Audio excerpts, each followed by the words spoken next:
Hello, and welcome to another episode of the Sensibly Speaking podcast. This is Chris Shelton, the critical thinker at large. And I'm Ruth McLeod, the Southern Atheist. And we are doing show number 5. Woo! Now, this has been, honestly, a little bit of a stressful week for us, for reasons we'll get into later in the show. It's been a week for us, for both of us. Yeah, but, you know, we are committed to the cause. Yep. So we are moving forward with episode number 5 here, and we've got some fun things. The Karen 12, this is, I just had to laugh at this. This was a comment on one of our podcasts. Is it true that you guys are naked, sitting in deck chairs, and holding martinis? Now, I'm just going to tell you right now, I don't know where this martini thing comes from. Dude, you have no alcohol here, and it's really upsetting. Well, yeah. So we are actually sitting here drinking sodas. We're drinking Coke. You're drinking Coke. I drink water. Well, yeah. But, you know, I mean, I don't know how you nailed the whole naked and deck chair thing with just the, you know, power of our voices. But do I sound naked? Well, it's, you know, he's amazingly insightful. That's the only place it can come from. We must just sound naked. We must. This is the naked truth. So that must be what he's getting from us. She's just looking at me right now going, what the hell is wrong with you? Sometimes you say the most dad things I've ever heard. One other thing I wanted to announce this week, just because it helps put additional pressure on me to get it done, is I've decided this last week, one of the amazing things I got going on is my book project. And I kind of pulled that back out. And I am writing my book on my Scientology stuff. Just making us all look bad by writing a book. Yeah, right, I know. Totally. It is not just a memoir of my Scientology experience. That is actually only chapter 1. I'm not going to do too much of a reveal here other than to say that I think you'll find this book will be different from most that ex-Scientologists write about their Scientology experience. And I think that my target is to have this thing done and released as an ebook by mid-October, in time for Louis Theroux's upcoming documentary, which we don't know the name of yet. At least I don't remember it. Super excited about that. Oh, I'm totally pumped about it because it's the great next follow-up to the Going Clear documentary. Yes. Louis Theroux is an amazing documentarian from the other side of the pond. Mm-hmm. Right. And I didn't see, but he did a documentary on the Westboro Baptists? Yes, the most hated family in America. Huh. And it was incredibly fascinating, and I think he did a very good job in doing that documentary. It's not a very long one, but it's incredibly informative, and he actually spends some time with the family. So he goes with them onto their compound. There's a couple little houses on this plot in Kansas. And if he put half that effort into the Scientology, which I'm sure he put his 110% that he usually does on his documentaries, absolutely, it's going to be great. Yeah, definitely been looking forward to this for a long time. And I figured now would be the time to get this book done. So I just didn't sit and pounding this thing out. And overachiever. Well, you know, when you're this good, it just kind of happens. Wow. Yeah. Wow. Yeah. Okay. Pretty much. All right. We're not naked, but his head is huge. All right. And we're going to move on to our next section.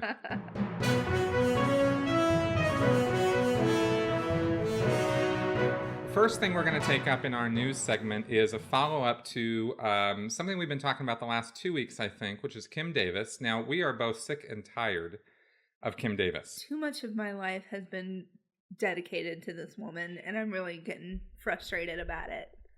Exactly. As am I. But I wanted to bring up just a couple kind of funny points on this. But first, actually, you know, it could be construed. I don't think anybody misunderstood me last week when I was talking about the point of civil disobedience, and what Kim was involved in was a case of civil disobedience. But I think we sort of disagreed there, but fine. No, we did, and that's all good. But I don't think that anybody misconstrued that I was supporting her. No, absolutely not. But it did kind of cross my mind a bit. And George Takei.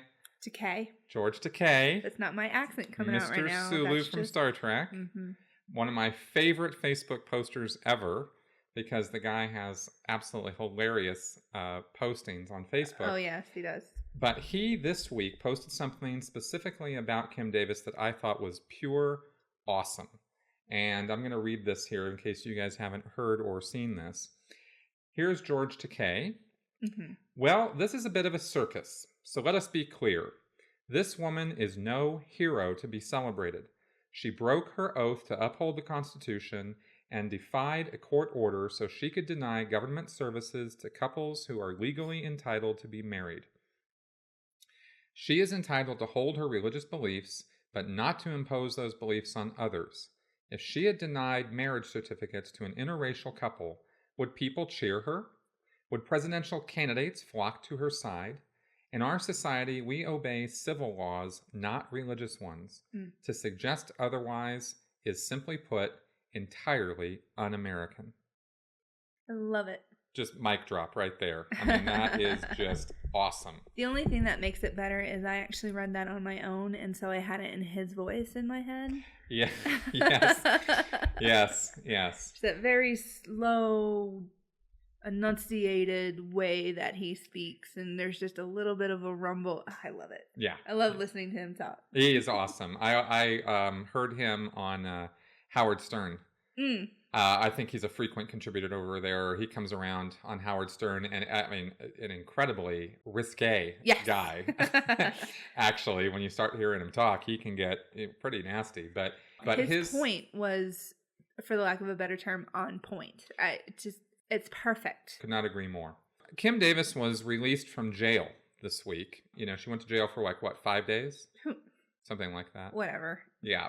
And when she came out, there was a bit of a media circus, which George was responding to there. And I'm just going to mention a couple things on this media circus because I thought they were actually pretty damn funny. Yeah. One being the choice of the wardrobe choices of Kim Davis's husband. He came out wearing overalls and this strange farmer's hat, this sort of straw hat. I mean, they must have dressed him up in this. Some PR person said, "Come here, let me dress you." Yeah, that must have been what occurred. If you haven't seen this, you need to. But to give you an idea of what he looks like, think of that song Cotton Eye Joe. And whatever hillbilly nonsense comes to your head, that is exactly what's happening here. And his positioning is hillbilly. Yeah. That is how he has described himself. He has described himself as a redneck hillbilly, as if it's something to be proud of and to wear on as someone who comes from redneck hillbilly areas. It's not pretty. That's not what you want to strive for in life. I'm just a redneck. That tells me a lot about you to start with. Exactly. So that's not us calling him a redneck hillbilly. That's him calling himself a redneck hillbilly. And if someone proud of the fact that they're from the South, I'm from the South. I'm proud of being from the South. I have a lot of great heritage. I would never want someone to call me a redneck hillbilly. I don't call myself a redneck hillbilly, but I've had a lot of people who identify themselves as redneck, and that's fine. I'm not trying to say that it's a horrible thing to be associated with, but when you are this much of a stereotype on purpose, you're really not making us look good. And this is coming from a Southern person. Stop it. There you go. You heard it here first, folks. Now, also, as part of this media circus, when she came out of the courthouse, they were playing Survivor's Eye of the Tiger from the Rocky III soundtrack, and yeah, exactly. And to me, that was sacrilegious. Oh yeah, absolutely. I could not believe they did that. But what I found out, it didn't make any sense. It made no sense. None. But how is she the Eye of the Tiger? But I was happy to find out that the guy who actually wrote that song is now suing her. Yes. For copyright infringement. The co-writer is suing her, yes. I believe I saw a figure for $1.5 million. So and he's suing Kim Davis and Mike Huckabee and anybody else who was involved. Good. Woohoo. Well, speaking of Huckabee, you may have gotten from last week's episode, I am really not cool with the way that certain people will try to, ride the coattails of this media attention that gets put on these kind of issues in order to further their own agenda. And I can't think of a better example this week than Mike Huckabee. one of my favorite people in the whole world, who was there, and in fact was so much there that he sort of body blocked Ted Cruz from getting anywhere into the spotlight. Did he do it, or did an aide do it? I think what I read is that one of Huckabee's aides actually kept Cruz from getting into the picture when she came out of the courthouse. And Give Huckabee, that man a raise. Yeah, he was there. So Huckabee tweets out, "I was honored to meet with Kim Davis, a woman of such strong faith and conviction." And then he hashtag, "I'm with Kim," hashtag religious liberty. Which is the most disingenuous hashtagging I've ever seen. But wasn't it hashtag I stand with Kim? No, just hashtag I'm with Kim. Oh, I thought it was I stand, like a ripoff from Planned Parenthood, and I was like, really, dude? Yeah, no, I'm with Kim. Okay. And but I had to laugh. Raw Story published some of the tweet responses to this picture, and they were just so funny. Because, of course, Kim Davis's husband is standing there in his straw hat and his bib overalls. And so we get tweets like, "Who's the guy cosplaying as a farmer?" Because people didn't realize from the photo that was Kim Davis's husband, right? Another tweet, "Broadway revival of Little Abner looking hype." And another tweet, "Redneck's got a redneck." Oh, jeez. And Eric Hazard's tweet, "Why let gays marry when there are so many first cousins available?" Oh, which well. is pretty bad. I've got half my family is from Kentucky, and I'll just go ahead and say it. I'm glad they put him in a shirt. Yeah, and then Laura Larson's tweet, "The turnout at the casting call for Green Acres revival was smaller than anticipated." So, yeah. Finally, Wendy Garcia, "I hear banjos. A lot of banjos." Anyway, pretty funny stuff. And that's pretty much how I would like to leave Kim Davis's story, because it's just been a real media circus at this point. The next thing I would ever like to say about Kim Davis is that she's finally realized that she needs to do what's right and and sign off on gay marriage. She really needs to. That's the only other thing I ever want to talk about her ever again. I agree completely. So now we've got a story regarding child labor from the Mormon camp. And this was an interesting story. All right, so these are not mainstream Mormons. No, these aren't the happy ones that you see walking around in the black ties. No. Got it. All right, so basically we have here is a story. The Department of Labor is fining one of the largest fundamentalist Mormon churches $1.9 million for allegedly violating child labor laws. Mm-hmm. And the story goes on to describe how kids as young as 10 years old were being used to go out and harvest pecans by hand for commercial sale. And, of course, that is about as illegal as you can get. Yes. These kids were not being paid anything. Nope. And at least 1,400 of these children and adults allegedly worked in the fields for no compensation. Quote, "For years, these employers have trampled on the rights of workers, both children and adults, and violated our child labor laws, forcing minors to work for them," David Wheel, administrator of the Department of Labor's Wage and Hour Division, said. "Such disregard for the rights of all workers, especially children, will not be tolerated."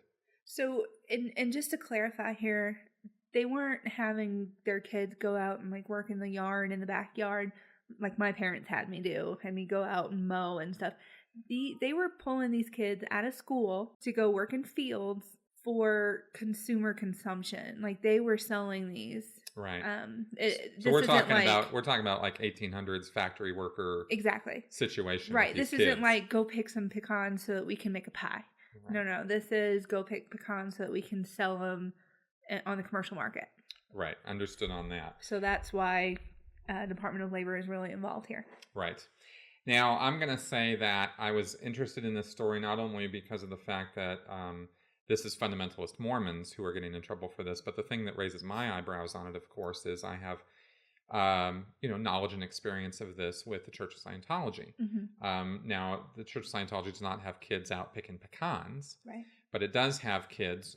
We're talking about minors here, sometimes as young as 13 or 14 years old, in the Sea Organization, which is the elite group of Scientology, Right. working all hours of the day and night, not getting proper schooling, not getting, therefore, proper education. And by proper, I mean as mandated by the law. I'm not talking about some arbitrary idea of mine of what is or isn't a proper education. I'm talking about straight up according to the laws of the land. Right. And I really wish that the Department of Labor would take a closer look at some of what the Church of Scientology is doing, because it just brings that to mind, and it's good news for me that they are diving in and investigating the Mormon Church for this and are fining them as heavily as they are. Do you think they haven't done a lot of investigation to things like that just because on a completely religious standpoint that they don't want to get involved in the whole religion thing, and it had to take something like children and commercialism to actually bring about some type of change here? Do you think that's kind of where it's coming from? I do believe that. I think that the most obvious and blatant violation here is that these kids were being used to produce a product that was then being sold for profit, and the children were seeing absolutely no results or return on their labor. Right. So we have the most gross of gross violations occurring here. And I will certainly say Scientology does not take it that far, but they do take it as far as violating scheduling of, the children are only the minors are only supposed to be working so many hours a day, and they're supposed to be getting an education. Those are the two things that I would cite as violations that the Church of Scientology is engaged in.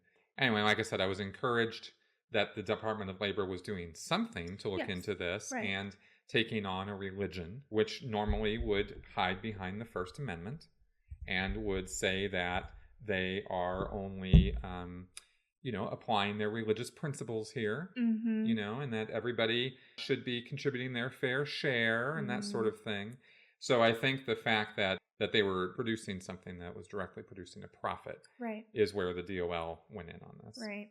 But it's something better than nothing. Yeah, it's a shame that it took some kind of tax and money kind of issues going into it that brought them about. But I agree, and I'm glad to see something. And it piqued my interest because, one, seeing a kid have to go through crap like that is heartbreaking. And two, we just had Labor Day. The idea of labor in there kind of caught my attention. This is why we have union people. I don't want to go into the whole union discussion right now. No. But we have our weekends, we have our overtime pay, we have child labor laws like this because of those people who fought a good fight a long time ago. That's exactly right. And it was the good fight. And we have a lot to be thankful for with that. I don't know if you know this or not, but just a little factoid I'll throw out here since I happen to know it, is Clarence Darrow, the famous lawyer from the Scopes monkey trial back in the 20s, who defended science, really, in a court of law, was a major player in the fight for union rights, for employer rights in old Chicago. Really? I did not know that. He was. That was actually where he cut his teeth and where he became the great lawyer that he became. The Scopes monkey trial was a later case in his life.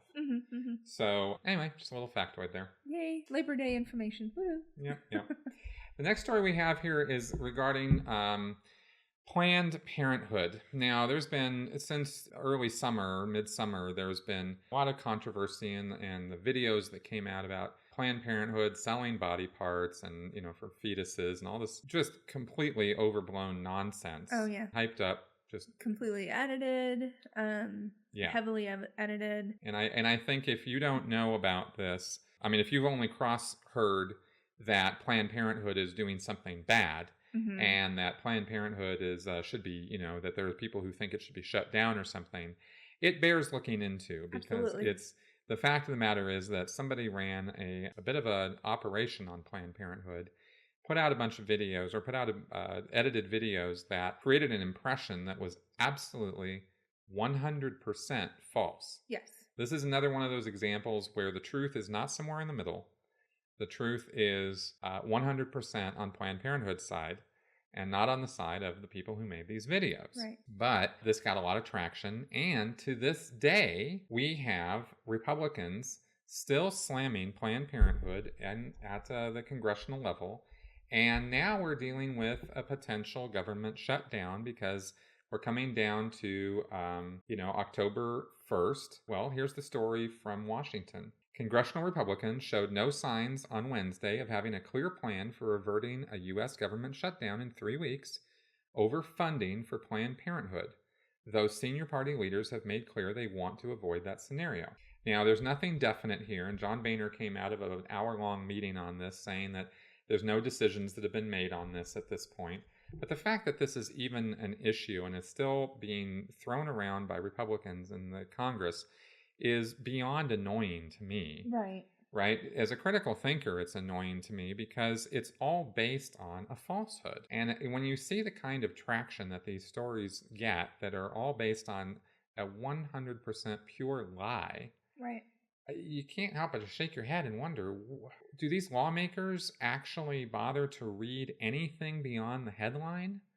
It makes me wonder if they, get their news off their Facebook feed. So, and I just kind of want to point out from that article this quote from Republican Representative Trent Franks of Arizona. He told reporters, "The bottom line is if we don't protect these babies, Planned Parenthood will continue to murder them and then extract their little body parts," end quote. He's playing on people's emotions and he's not getting them to look at real facts. Planned Parenthood does not sell body parts. They take the cells from an aborted fetus and they donate it to science. Which the mother has already agreed Consented to do. Yes. They can't, Right. Planned Parenthood can't do a thing if the parents don't agree to it in the first place. Planned Parenthood gets compensated for collecting and shipping and storing these cells. That's what it is. Right. There's no profit going on here by any party. And Planned Parenthood gets $500 million a year from the government for its services. None of that money goes towards abortions.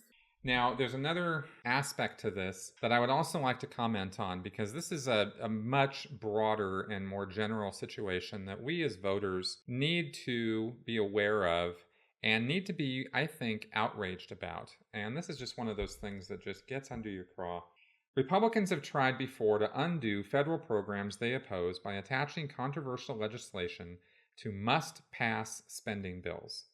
For more than 2 weeks in October 2013, many federal programs stopped after Republican Senator Ted Cruz of Texas and others tried but failed to kill President Barack Obama's landmark health care law as part of a government funding bill. Now, that's the quote from the article here. Now, I'm going to say very openly and very blatantly that Democrats do the same thing. So this is no rant on Republicans. This absolutely. Particular story happens to do with Republicans. But I am not, this point I'm bringing up right now is no rant against conservatives or Republicans. I am ranting about the way business is done in Washington. Yes. And this business of attaching, one piece of legislation that has absolutely nothing to do with another piece of legislation and getting it sailed through the Congress. This is the reason why Congress is And it's been going on for years. And if anybody watched The Simpsons like I did, and not to say that I get all my information from Simpsons. But The Simpsons makes good points. They did a full episode of how to get something passed through. And the way they did it was they clipped their agenda onto a completely different bill and it got passed. And that's not far from the truth at all. Not far from that is the truth. That's how our government operates, and it's ridiculous. And sometimes they get away with it, and sometimes, I say they, again, anyone gets away with it. Yep. And to make something go through in a shady manner, right? Whether it's Democrat, whether it's Republican, it doesn't matter who it is. It's shady and it shouldn't be happening. And that's really my point is, I wouldn't want legislation that I support to be gotten through that way. Exactly. In case somebody's going to come at me and go, well, you're just saying that because you support Planned Parenthood. Well, okay, you're right. I do support Planned Parenthood, but That's not why I'm saying this. No, if Planned Parenthood was getting money through shady practices, I would be very suspicious of it. As we mentioned before, I think in an earlier show, so much more of what Planned Parenthood does is about education, medical needs, servicing, screenings, contraceptives, education. I've had a friend of mine who had an IUD who went there to get the strings trimmed. So that's what they do. That's what they do. It's what it's for. Right. So we're talking about actual important medical services and very, very important educational services. And that's why the U.S. government helps fund Planned Parenthood. Right. Not because the U.S. government supports abortions. That's not what it's about. Right. And they take one little tiny part of what this thing does, and they just paint this whole thing with this, like, bad brush. And I will point out, I did not read the full article, but I saw the gist of an article that says with the Affordable Care Act, Obamacare, a lot of people are actually less and less having to go to Planned Parenthood because now they can afford to go to a regular doctor. Planned Parenthood is there for the people who can't afford things like that. With Obamacare, with the Affordable Care Act, they can now. So Planned Parenthood is starting to see a drop in people having to go to them, which is great, but at the same time, I still want Planned Parenthood to be there, and I hope it always will be. But I'm glad to see this starting to balance out. Well, it's an interesting, another thing that just occurs to me with that is it's sort of not seeing the forest for the trees, because here you have, I think it tends to be a conservative Republican point that there are, quote, all these people on welfare gaming the system and, having all these kids and taking advantage. And yet here they are, railing against the one agency, the one thing that could actually help prevent that from occurring, because I'm pretty sure that a lot of those people who are in those conditions or situations, if they had a choice, they wouldn't be having these big families Right. and unwed mothers and this sort of thing. But what option do they have? You want less abortion? You teach them how not to get pregnant, and you give them the tools for people not to get pregnant. And I'm saying people here because women are the ones who actually physically get pregnant, but your penises have something to do with it. Okay? Yeah, education needs to go toward both sexes for sure. Yeah, no question about it. Yes. And this is just it's vital. And the fact that this is even an argument is amazing to me, but it is. And statistically speaking, when you get into the Bible Belt states, Mm-hmm. you're dealing statistically, just pure statistics. You're dealing with a higher percentage of unwed mothers, Mm-hmm. of unplanned pregnancies, of Welfare these things needs, happening. WIC needs. That's right. Food stamp needs. And if a family legitimately needs these things, I would rather someone take $40 out of my paycheck to help pay for that than someone take $400 out of my paycheck to help a corporation any day. Well, of course. And Any day. I'm just making the point that, it's not connecting dots that don't connect when you connect fundamentalist religion with social issues of this magnitude. Yes. Those are dots that connect. Right. And it's not religious discrimination or religious hating or bigotry to say we need more education down there. We need more of these kind of services down there. Abstinence only is a huge education system down there. Right. And unwed mothers and unplanned pregnancies are a huge problem. And that dotted line is just not happening down there. And I'm not sure what it is. But here in Colorado, we had that teen birth control plan here for years. And our numbers of teen pregnancies have dramatically dropped. And so again, it's just statistical fact. GOP trying not to shut us down again, that'd be terrible, over something that they're using completely emotional pleas for. Right. And it's frustrating beyond belief to see it happening. Again, as a critical thinker and as, somebody who would like to see our politicians be a bit more critical, because they're our representatives. Yes. So. And we can sit here all day long, harping about how we can't believe this is happening again. The best way we can try to make this not happen is to vote. Please go vote, people. I don't care if you're completely dead set against me. Vote. Yeah, let your voices be heard.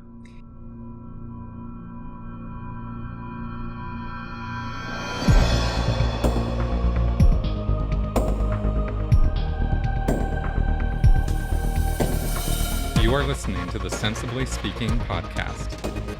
Isn't it about time someone made some sense around here? So now we're going to move on to another interesting story, and this is out of the New Yorker. Some of you might be a little surprised at some of the stances that I have to take on this particular article. This is from Lawrence Krauss. He is a cosmologist out of Arizona. And he wrote, all scientists should be militant atheists. It's a sort of a attention-grabbing title for his article. And I'm not going to read his entire article because it's too long to read the whole thing here. Lengthy. But I'll just go through some of the key statements that he makes.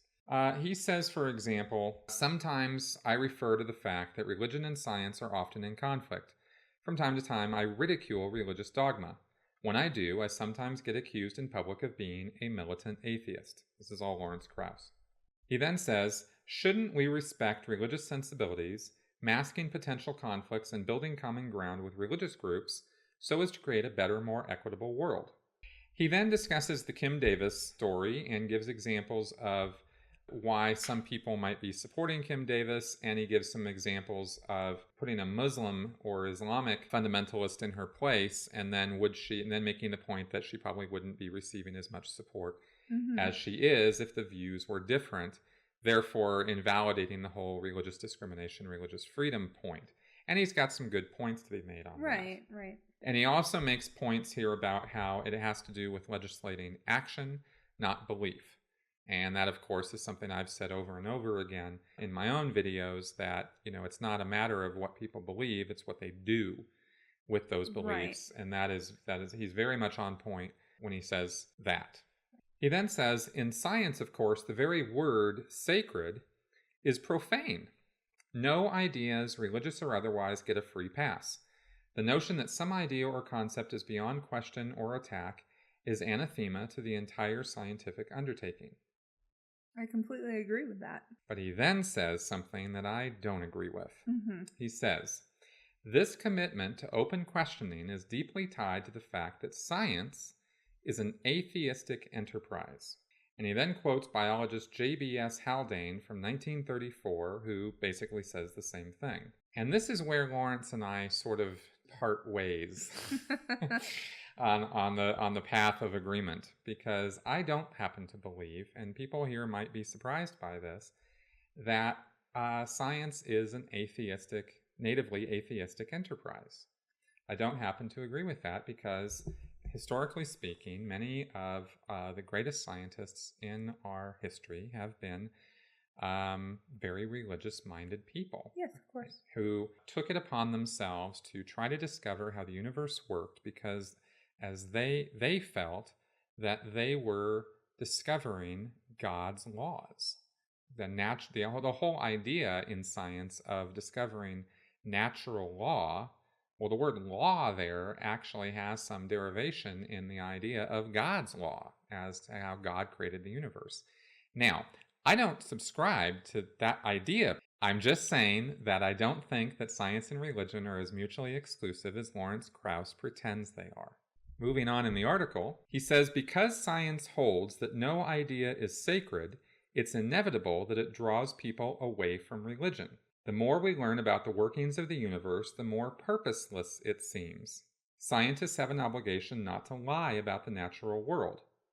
Even so, to avoid offense, they sometimes misleadingly imply that today's discoveries exist in easy harmony with pre-existing religious doctrines, or remain silent rather than pointing out contradictions between science and religious doctrine.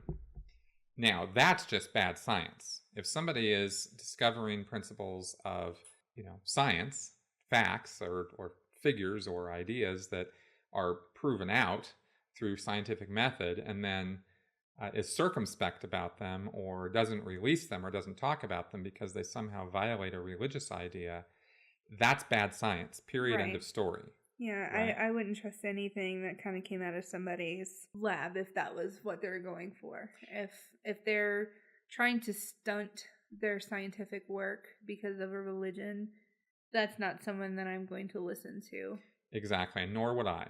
Right. And nor should we, no. Because if science is going to be taken seriously, then it has to be objective. Mm-hmm. It has to be done purely, which means you have to look at the facts that are coming before you, the observations and the results of experimentation and all of that, and you have to call a spade a spade. It's sitting right in front of you, and you have to say it is what it is. Right.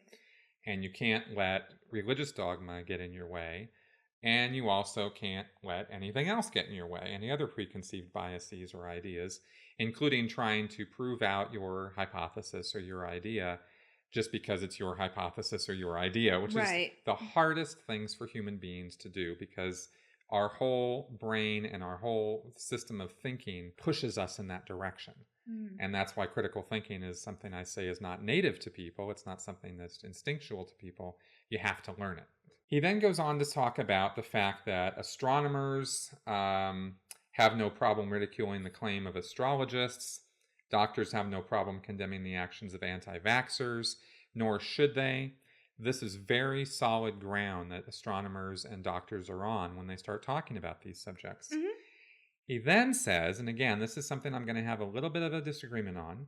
Lawrence says, and yet, for reasons of decorum, many scientists worry that ridiculing certain religious claims alienates the public from science. When they do so, they are being condescending at best and hypocritical at worst. Now, all I want to say about this, with where I'm at now on my critical thinking path, is that I will give Lawrence Krauss a certain amount of leeway with that. I'll let him run with that to a degree. But there's a line that I think he would like to cross, and I say that based on other discussions and other conferences and whatnot and presentations I've seen him give, where I think he doesn't want to really acknowledge any belief as valid. And I think that that's maybe where the militant atheism comes in. And I think that there's a line that needs to be drawn between provable or, solid ground science versus when you get into the realm of pure subjective thought. Like, for example, and the most obvious example of this is there a God? Science has nothing on that. No, of course not. Right? And yet, there are people who will say, and have certainly challenged me, even, in some of my statements on some of my videos, with it's not rational to believe in God. It's not logical to believe in God, and therefore there is no God. And I say, you have to leave room for what you don't know as a possibility, only a possibility, and therefore be able to tolerate the idea that somebody else could believe it, not know it, but believe it, and be okay with that. And that's the tolerance line that I am drawing in the sand that I don't think Lawrence Krauss is so willing to acknowledge. Okay, I completely agree with the statement that you just said. Okay. I call myself an agnostic atheist. In shorthand, I call myself an atheist just because. But for me to be able to walk around and say, oh, well, there's just no such thing as God and you're stupid for thinking there is God, that would be completely unacceptable for me in a social aspect and a critical thinking aspect. I still have problems, and I don't completely agree with Lawrence Krauss in every single point that he makes in this article, just like you, but I do believe he has a lot of good things to say. Totally. I still have that issue, and we talked about it in the last podcast, where my particular religious background tells me that the Bible is word for word. And I cannot fully accept that someone can believe in a religion the way that they're supposed to. And you pointed this out to me earlier, that it's the way I think it's supposed to be. Not everyone's religion goes that way.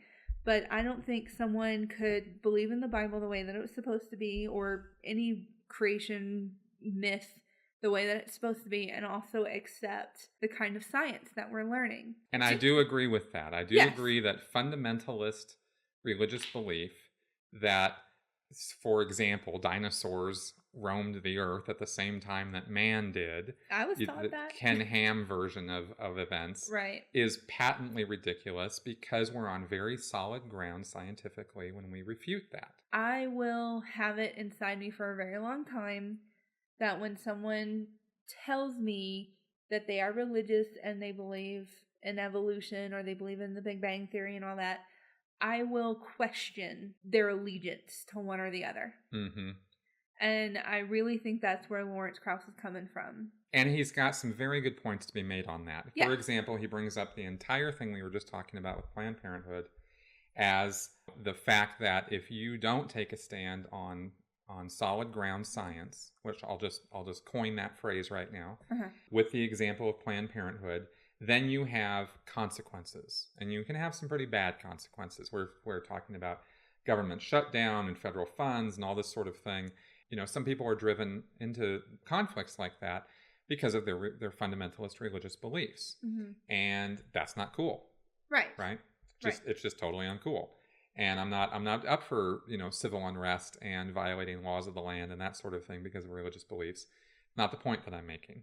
I just am trying to draw a bit of a moderate line on what I think Lawrence Krauss's position is, because I think it's something that's important to me and something that should be said, which is that there is room for belief in modern society, and that belief can be tolerated, and that science also can become a sacred cow in itself, and can become its own kind of religion when it becomes as absolute in somebody's mind as fundamentalism becomes. Right. And, we were talking about this earlier with the science descent from Darwinism.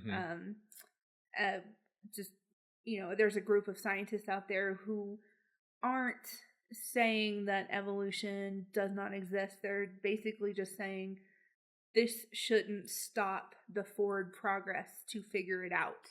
Right. And I completely agree with it. Right. And I know where you're coming from. If I was raised with the concept of evolution, and that's what I've got. And so far for me right now, that is what makes the most sense.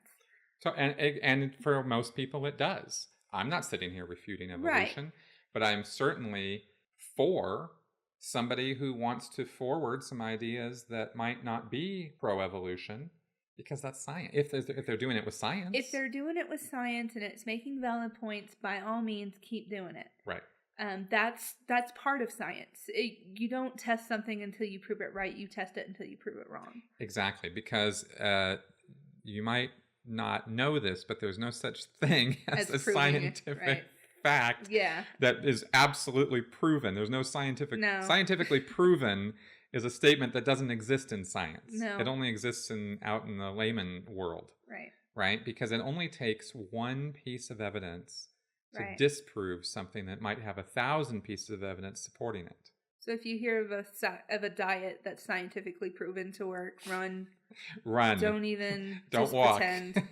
Unless it's quite literally eat better and exercise. That's really all it's going to take. Exactly.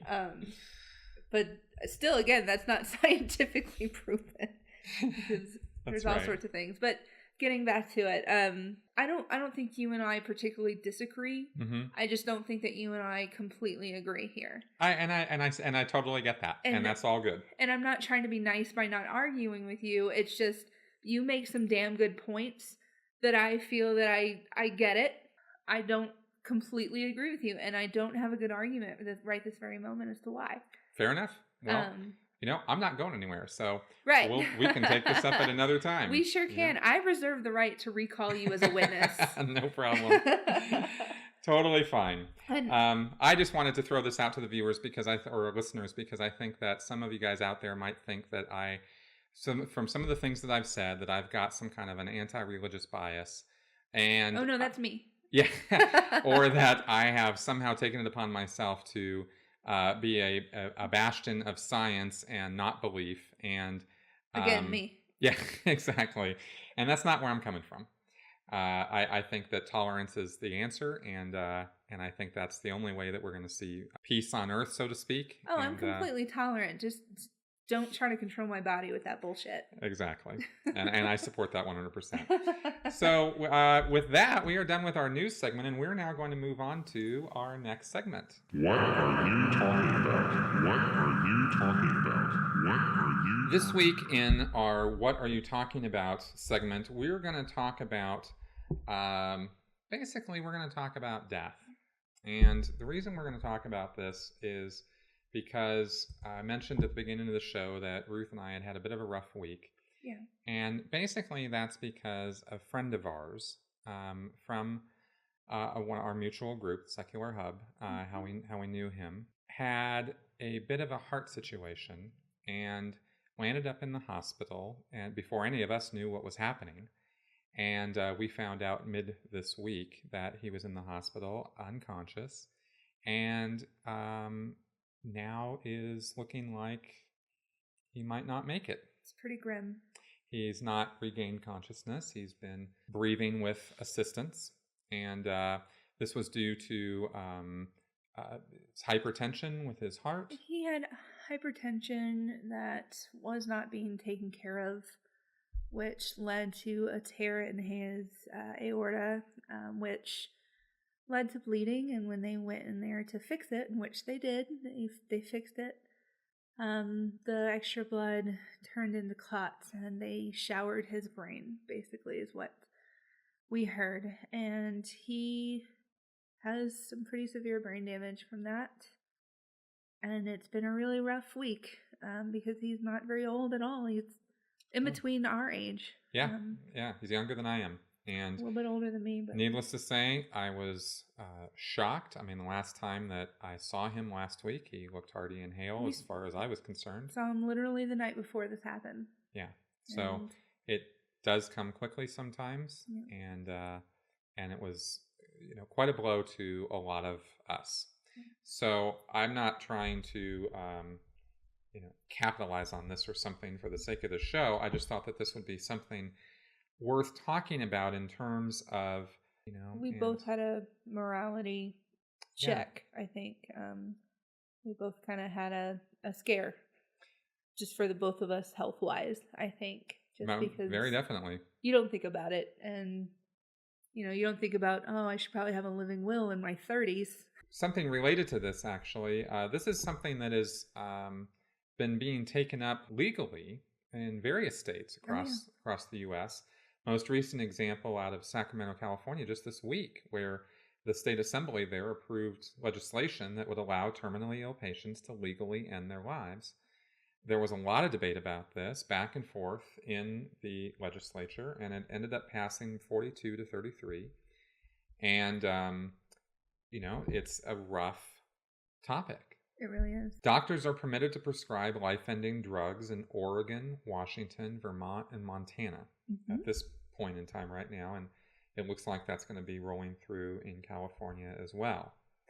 We tried to have it here in Colorado. There was a vote on it either late last year or early this year, and unfortunately it did not pass, but there was many people in our community who were vying for it here, and I wasn't 100% aware of, not aware, I wasn't 100% positive where I sat on this issue until I watched a documentary fairly recently, How to Die in Oregon. It's on Netflix right now, but it's an incredibly interesting documentary, and it really explains the whole process of a medically assisted suicide. I imagine if it's anything like what they were passing in California, it's not, hey, doc, can you unplug me? Right. Or it's a whole series of steps that have to be carried out. Oh, yeah.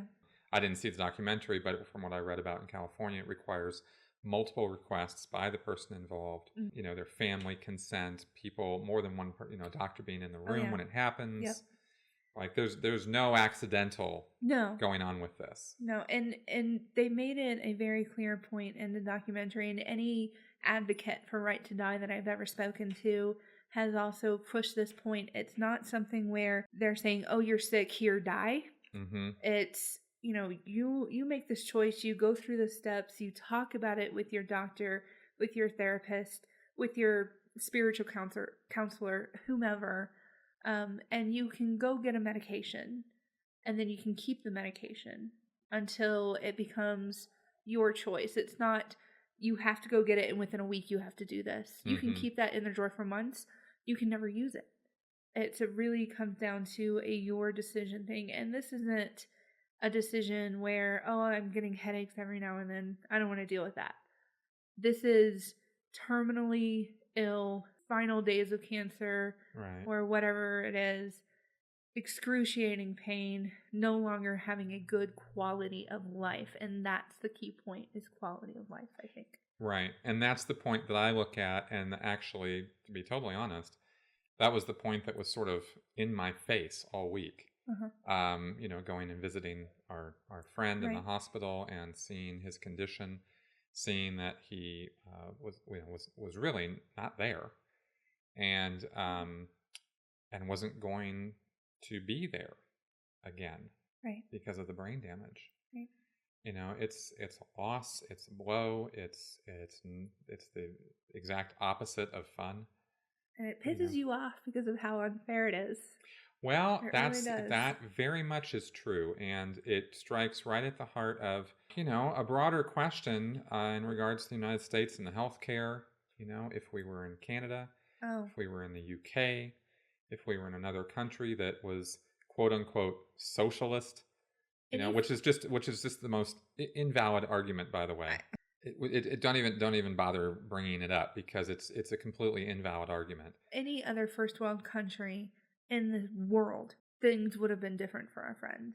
And that's not even a question of if, it would have been. Right. And that's where we feel there's a bit of a tragedy to it. And it oftentimes it's just a trait of being a human being, that something needs to get in your face before you become aware of it to this degree. And here we are. I don't think we explained that one very well, and not to get too personal with it, for respect of privacy. Our friend isn't in a situation where he is getting poor care. He is getting some of the best care I think he could possibly get right now. The fact that he's having to get this care in the first place is the problem. He did not have health insurance, especially now in a time when we have Affordable Care Act. He still did not have it. He didn't make a lot of money. He wasn't in a very good situation financially wise. Right. He had a great support system of friends. He had a great social life. He was very active. He was a very healthy person from all intents and purposes as far as we that could we all see. knew. That's right. He just had high blood pressure, and he could not go see a physician about it in a reasonable manner.